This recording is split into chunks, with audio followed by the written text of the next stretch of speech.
तो hello guys, तो आज की वीडियो में आपका स्वागत है। तो आज की वीडियो हम सोलो लिंक के चैप्टर 177 को कवर करेंगे, लेकिन उससे पहले भाई चैनल को सब्सक्राइब, वीडियो को लाइक और भाई कमेंट करना भूलना मत। तो भाई ऐसा कि हमने देखा था भाई आसमान में क्रैक्स पड़ चुके होते हैं और भाई हमारे जिन्हों ने ड्रैगन मोनार्क को भाई दो हिस्सों में काट दिया होता है, बीच से मतलब काट दिया होता है अपने डैगर से। और यहाँ पर ड्रैगन मोनार्क कहने लगता है कि मुझे इसकी उम्मीद बिल्कुल नहीं थी, लेकिन फिर भी मेरे साथ ऐसा नहीं होना चाहिए था। मुझे पूरा यकीन है कि मैं जब यहाँ पर पहली बार आया था तो यहाँ पर कोई और गेट नजर नहीं आया था। और भाई यहाँ पर कोई गेट का मतलब होता है भाई रूलर्स जिस गेट से आए होते हैं, और भाई इसी वजह से भाई आसमान में क्रैक्स पड़ने लगते हैं। जहाँ तक मुझे लगता है कि दोनों दुनिया को आपस में जोड़ने के लिए बहुत ज्यादा ऊर्जा की जरूरत होगी। तो फिर यहाँ पर रूलर्स की आर्मी कैसे आ गई? क्या शुरू से ही ये तेरा प्लान था कि महान शक्तियों के बीच की लड़ाई से अंतरिक्ष की हालत को ध्वस्त कर देना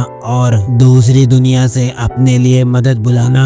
और इसी वजह से तूने मेरी सेना का ध्यान भटकाया और उसके बाद में तू मुझे यहाँ पर ले आया। मैंने सोचा कि तू ये सब इसलिए कर रहा है क्योंकि तू मुझसे फेस टू फेस बिना रुकावट के फाइट करना चाहता है, लेकिन फिर भी तूने ऐसा कैसे किया? रूलर्स के साथ कांटेक्ट करने का कोई रास्ता नहीं है। तो भाई यहाँ पर अंतरिक्ष का जवाब देते हुए जिनो कहता है कि एक रास्ता है, रूलर्स के वेसल्स, जिन लोगों को वो लोग अपनी पावर्स देते हैं वो अभी भी यहाँ पर है। और भाई रूलर्स का पूरा झुंड भाई आसमान में फैल चुका होता है और भाई हर जगह गेट्स ओपन हो चुके होते हैं रूलर्स के। और भाई ये सब अंतरिक्ष मुंडी ऊपर करके देख रहा होता है और कहता है कि तो ऐसी बात है, आखिरकार तूने रूलर्स के वेसल्स की मदद से इस जगह पर गेट ओपन कर लिया है। तूने युद्ध जीतने का रास्ता खोज लिया है।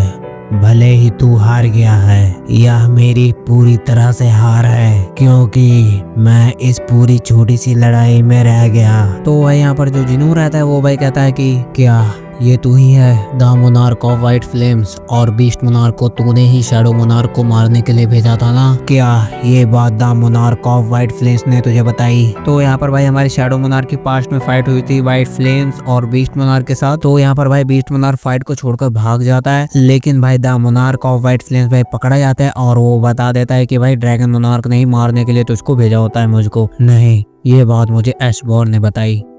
सच में यहाँ पर भाई जो जिनू रहता है वो भाई मिडिल फिंगर दिखाते हुए कहता है कि एशबॉर्न चाहता था कि ये तोहफा मैं तुझे दिखाऊं, तू साले कमीने। और भाई इतना कहते हुए वो भाई अटैक कर देता है जिनू के ऊपर। और हम यहाँ पर देखते हैं भाई ड्रैगन मोनार्क एकदम शांत हो जाता है और भाई रूलर्स ने यहाँ पर ड्रैगन मोनार्क के भाई भाला वाला घोप दिया होता है। और भाई यहाँ पर अंतरिक्ष जो रहता है वो भाई अपनी मुंडी ऊपर करके देखता है और हम यहाँ पर देखते हैं भाई रूलर को। और भाई ये देखकर वो भाई सोचने लगता है कि the brightest greatest of brilliant light. और भाई इतना सोचने के बाद कहता है कि ये दुनिया ऐसे ही उज्जवल प्रकाश और अंधेरे छायाओं से ढकी हुई है। मेरे पास शुरू से ही कोई जीतने का मौका नहीं था। मैं असली इंटरनल स्लंबर में आराम करूंगा, ना कि इल्यूजन वाली इंटरनल स्लंबर जिसको तूने बनाया है। वहाँ मैं तुझसे फिर मिलूंगा, चिंता मत कर, मैं तुझसे फिर मिलूंगा बस। और भाई इतना जिनू कहता है और भाई यहाँ पर अंतरिक्ष डिस्ट्रॉय हो जाता है, पूरा एलिमिनेट हो जाता है। और भाई इसी में से रूलर्स का जो बॉस रहता है वो भाई नीचे उतरता है और भाई हमारे जिनू को कहता है कि आपने हमारे युद्ध को खत्म कर दिया।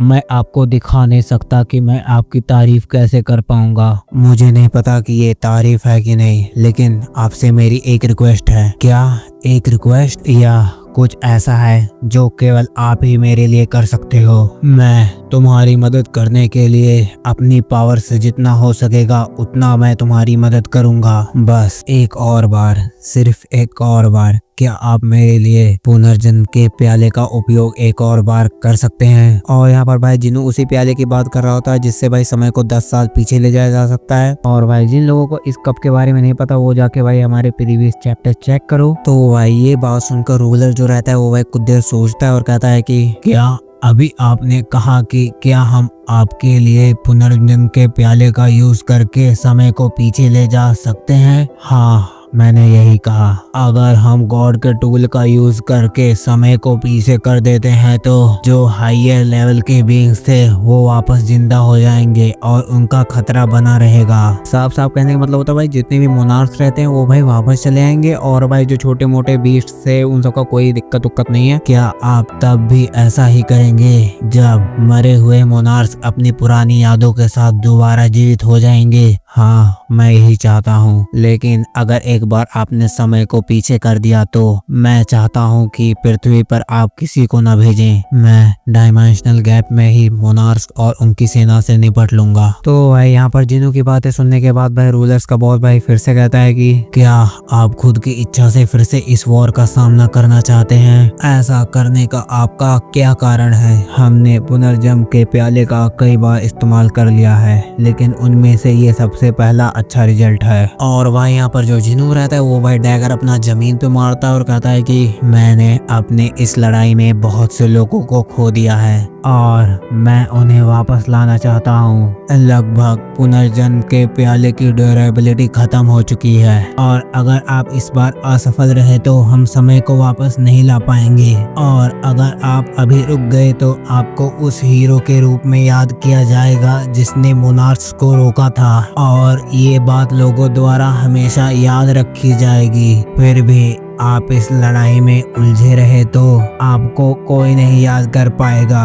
अगर आप इस फाइट में हार जाते हो तो रूलर्स आपका इंतजार कर रही होगी और अगर आप जीत भी जाते हो तो आपको बधाई देने के लिए भी कोई नहीं होगा। और क्या आप अभी भी समय को पीछे ले जाना चाहते हैं? और भाई जो बात इस रूलर ने कही होती है उसकी बातों को भाई जिनू हमारा सोच रहा था और भाई आंखें बंद करता है और भाई स्माइल करता है और भाई वो अपनी मॉम और जीना के बारे में सोचता है। और भाई हम चाहेन को देखते हैं जो भाई हंटर्स को मार रही होती है। उसके बाद भाई हुजिनचुल को देखते हैं जो भाई थोड़ा बहुत परेशान लग रहा होता है और भाई हम जीनो को देखते हैं जो भाई फोन पे किसी के ऊपर चिल्ला रहा होता है। और भाई ये सब हमारा जो जिनू रहता है वो भाई आंखें बंद करके देख रहा होता है और भाई आगे खोलता है और कहता है कि मैं समय में वापस जाऊंगा। और भाई ये सुनकर जो रूलर रहता है वो भाई सोच रहा होता है कि मतलब ये सब क्यों कर रहा है भाई, अपनी जो मतलब फेम कमाई होती है उसको भी खो देगा। और भाई ये सब सोचने के बाद कहता है कि तो आप अपने हाथों से दुनिया के एक हिस्से को नहीं बचाना चाहते, आप पूरी दुनिया को बचाना चाहते हैं। सब कुछ खुद करने की ख्वाहिश, ये सब मुझे पिछले ऐशबॉर्न की याद दिलाता है। ठीक है, मैं समझ गया, बेस्ट ऑफ लक। तो भाई यहाँ पर जो जिनू रहता है वो भाई कहता है कि रुको, उन शैडो सोल्जर्स का क्या होगा जो मेरे पास पास्ट में उनका कोई अस्तित्व नहीं था। जो लोग पास्ट से जुड़े हुए हैं वो लोग नष्ट हो जाएंगे और जो प्राणी नहीं रहेंगे वो बचे रहेंगे। और भाई यहाँ पर जिनू हमारी एक तगड़ी से स्माइल देता और कहता है ठीक है, मैं समझ गया, अब मैं तैयार हूँ। और भाई यहाँ पर जो रूलर रहता है वो भाई पुनर्जन्म के प्याले को लाता है और कहता है कि तुम्हारा साहस ही तुम्हारी दुनिया को बचाए। और भाई ये लोग इस कप का यूज करने लगते हैं और भाई कुछ ज्यादा ही रोशनी आने लगती है और भाई ये रोशनी कुछ ज्यादा ही तेज हो जाती है और ये धीरे धीरे भाई पूरी पृथ्वी पे बहुत ज्यादा ही ब्राइट करने लगती है। और भाई यहीं पर ये चैप्टर होता है खत्म। तो भाई जाते जाते चैनल को सब्सक्राइब, वीडियो को लाइक और भाई कमेंट करना तो भूलना मत, ठीक है? तो